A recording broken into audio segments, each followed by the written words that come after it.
Hello everybody, and welcome back to my channel. If you've seen the previous videos on my channel, this is going to be a lot different. It's a book review. So a little while ago, I fell into a deep YouTube rabbit hole and ended up watching a video on The Return to Oz, a sequel to The Wizard of Oz that I didn't know about, and I became really intrigued by the world that was set up in that, because it seemed a lot different from the World of Oz that I remember when watching the movie as a kid. I knew there were books, but I didn't realize how many there were. I really thought there was just the one, The Wizard of Oz. But there are something like 30 books in the Oz world. So I've started reading through them, and I immediately fell in love with them. The characters are great, the world is fascinating, and the writing is really simple, but really fun to read. So I've decided to do a series of videos on my channel where I review each book after I read them. So this video is a review of the first book, The Wonderful Wizard of Oz.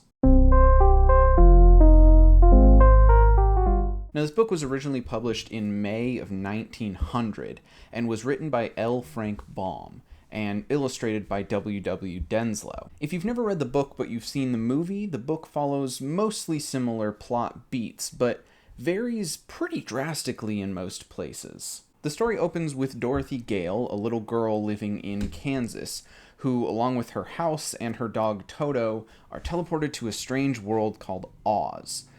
Upon arrival, she meets a witch who instructs her to go to the Emerald City, the center of the land of Oz, and meet with the wonderful Wizard of Oz, who will instruct her on how to get home. Along the way, she meets three traveling companions, the Scarecrow, the Tin Woodman, and the Cowardly Lion. Each of those three have something that they want to ask of the wizard, so they join Dorothy and help her along the way. Their journey is not so easy, as the world of Oz is a strange and dangerous place, and specifically the Wicked Witch of the West is out to get revenge on Dorothy for accidentally killing her sister upon her arrival in Oz.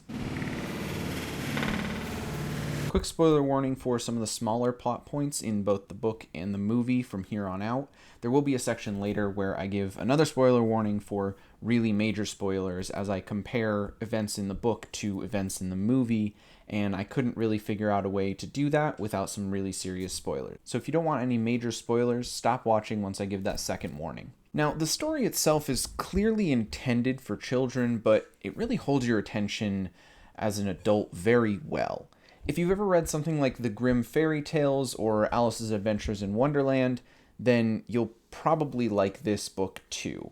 If you're really into strange new worlds and interesting characters, then this is definitely a book for you. And if you're just a fan of the 1939 movie, then this is a great way to get deeper into the lore of Oz and learn more about the world that you already know a little bit about and probably grew up loving.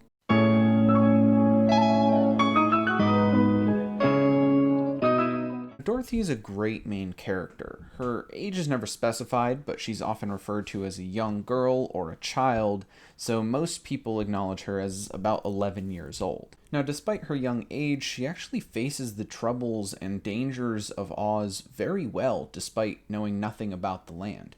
She shows herself to be brave and incredibly intelligent many times throughout the story. Dorothy is quickly established as the social member of the group. Whenever they have to have a conversation with another major character, she's usually the one who steps up and has that conversation. During any moment of infighting within the group, Dorothy is the one who steps in with the logic and makes everyone really think hard about what they're doing and saying. She's also often the one who has to handle any big exchange when they're talking to the wizard or they're talking to the Wicked Witch of the West. She's the one who handles all of the social aspects.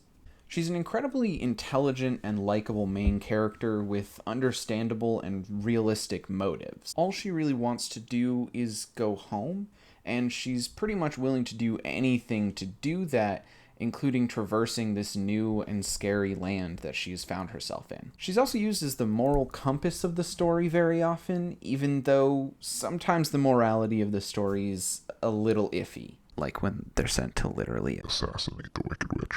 Now, Dorothy is a great main character and really drives the plot forward, but the real moral of the story comes from the three side characters. the Scarecrow, the Tin Woodman, and the Cowardly Lion. The overall moral of these characters is to dissuade people from self-ridicule. Each of the characters has something that they desire, and because they believe they don't have it. The Scarecrow wishes to have brains, the Tin Woodman wishes to have a heart, and the Cowardly Lion wishes to have courage. They each believe the Wizard of Oz capable of giving them these things, but they actually display these traits of being intelligent, loving, and brave frequently throughout the book. This, to me, showed to be a pretty big difference between the book and the movie. In the movie, mostly they're there to harmonize with Dorothy, and yeah, they have their plot points as well, but in the book, they're just as major of characters as Dorothy is and have their own character development frequently throughout the book. The Tin Woodman believes himself incapable of love due to the lack of a heart in his body. The tinsmith forgot to give me a heart. No heart? Despite his belief, he frequently shows intense love for his companions and even the animals and people around him that he doesn't know. At one point, the Cowardly Lion notices Dorothy is hungry and offers to go into the woods and kill a deer for her. The Tin Woodman objects, saying that he would be so sad for the deer that he would cry and his body would rust again. Now, this is mildly contradicted by some of his actions later in the book, having to do with some wolves, but I'll get to that in a little bit. The Cowardly Lion wishes to have courage because, as his name implies, he imagines himself a coward. Despite this belief, he shows himself to be brave frequently throughout the book. In the chapter after the Cowardly Lion is introduced, he stands up to these creatures called Kalidas, creatures with the body of a bear and the heads of tigers. He doesn't fight them, but he stands and roars at them so loudly that they're actually intimidated by him. Despite this, he still believes that he's not brave. The Scarecrow doesn't have brains, so he thinks that he's stupid. But the Scarecrow frequently outsmarts almost every other character in the book, most specifically the Wicked Witch. The Wicked Witch tries to stop the group in many different dangerous ways, and each time it's the Scarecrow who ultimately thinks of the thing that will save the group, and does it pretty quickly too. The book isn't subtle about letting you know that these characters already have these traits. They frequently and blatantly show that these characters do. But the reason that these characters don't know that they have these traits is because they're not told. Until the end of the book, when the wizard actually tells them that they have these traits, they've never been told that before, and so they don't believe that they do. It's a really great message for both adults and kids reading the book, and it's subtle, but also not subtle enough that as a kid you would miss it. I think it's a really great moral for the story and really works well. I think my favorite parts of the book is where the characters have these weird little philosophical conversations. Sometimes the characters discuss what they feel is the most important trait as a living being: bravery, intelligence, or love. And while they're discussing that, Dorothy, who has never lacked any of these three things, has to think about what she might think would be the most important. This helps to train Dorothy as a moderator in later discussions within the book, because she has this experience discussing these things with them and calming everyone down once they start to get a little heated and way too opinionated. But it's interesting to see this character who's never had to struggle with thinking about, oh, I'm not smart, I'm not brave, I'm not capable of love or being loved, and have to look at it from this innocent perspective.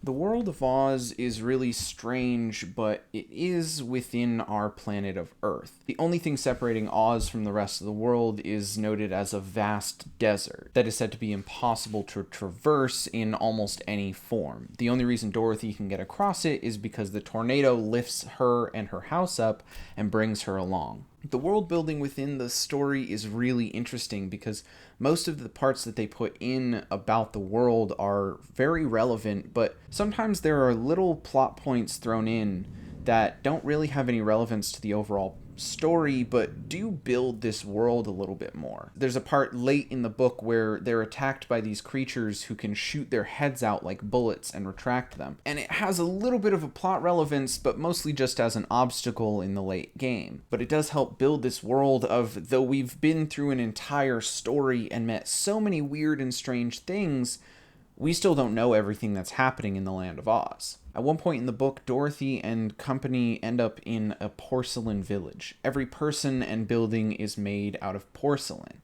One of the porcelain people explains that if they wander too far from Oz, they stop moving and just become porcelain dolls. None of that is explained or even addressed later in the book, but it does help to build the fact that there's strange magic in Oz as well. It's not just a weird place full of weird creatures. There's things like entire villages being kept alive by some magic unknown.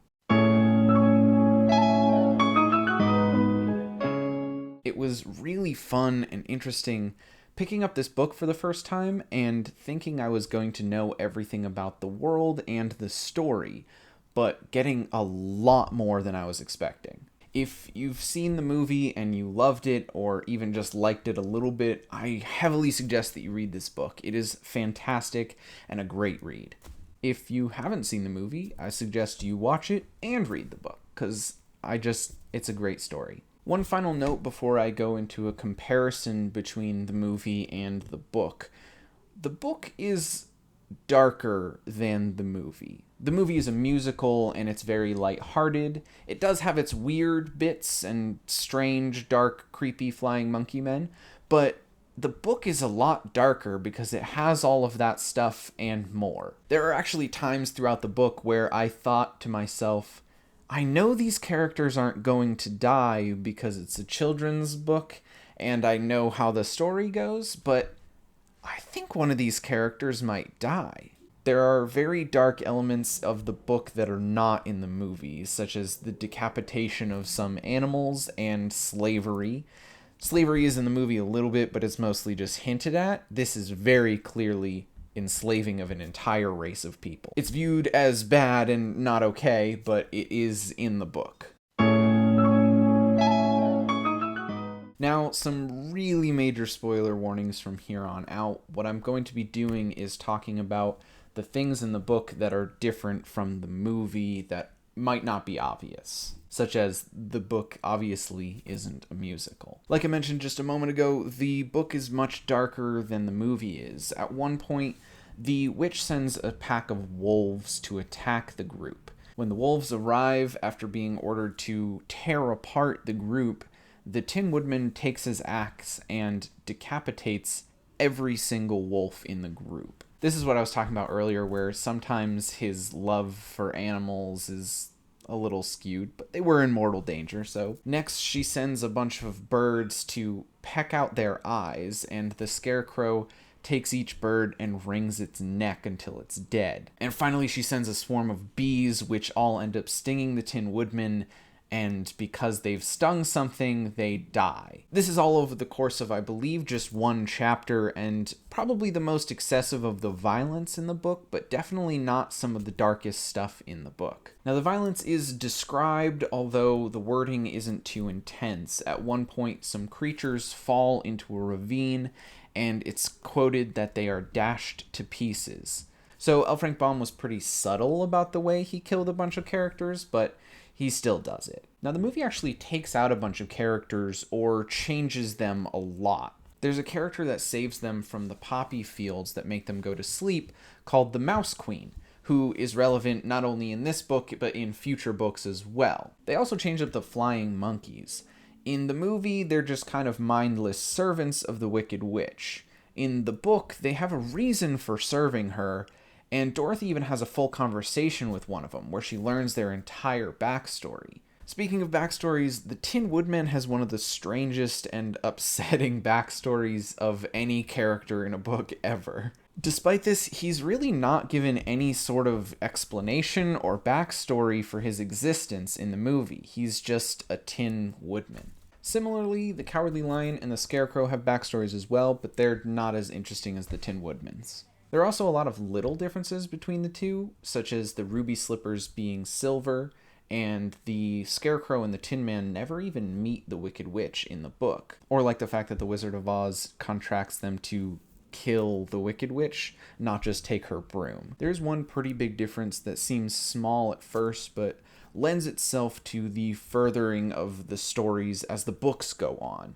The movie obviously didn't really intend to be more than just the movie, so they didn't need to care about this, but it is kind of a strange choice in my opinion. In the movie, it's suggested that the whole thing was just kind of a dream, as a lot of the characters that she meets in Oz are just her family members that she knows in Kansas. It was a place, and you were there. Oh, sure. In the book, it's not even a question of whether or not it's a dream, as the ruby slippers, or the silver slippers in the book, fly Dorothy back home, and she's conscious the whole time. Plus, in later books, you even have characters traveling from Oz across the large desert to wherever they end up in the regular world, completely confirming that Oz is a real place and all of Dorothy's adventures really did happen. I'm not really sure why the movie makers decided to have it as possibly a dream, but it's definitely not in the book. The movie doesn't have as much time to show the world that the book does, so they don't go into the politics or the world building as greatly.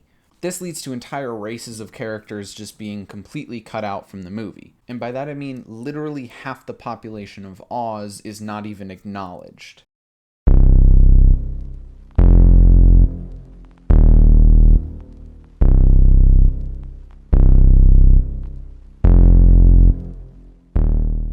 I think this is my 4th time trying to record this video, and halfway through my speaking yesterday, the camera ran out of battery.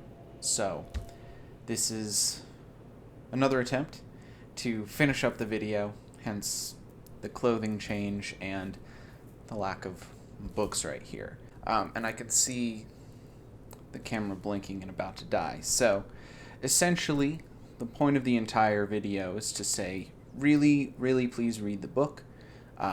It's a great story, and then read on. And I would highly recommend watching the movie if you haven't seen that as well. It's really fun, it's a great world, and everything is so fantastic and weird that, you keep wanting more. Like I was saying, they don't really address part of the world of Oz. Oz is split into 5 different sections. There's the north, east, west, and south, as well as the middle of Oz, which is the Emerald City. There's a different race of people that live within each of these quadrants. The Munchkins live in the east, where Dorothy originally lands. The Quadlings live in the south, the Gillikins live in the north, and the Winkies are slaves of the Wicked Witch of the West in the West. The movie obviously had no need to include most of these things in it because they aren't really relevant to much of the story in the movie, but it's cool to know that there's a bigger world out there, which is most of the point of this video, is to showcase this much bigger and weirder world than the very strange world we were already aware of. And so I apologize for the strange and mostly abrupt ending to this video, but I hope you enjoyed it anyways, and have a good one.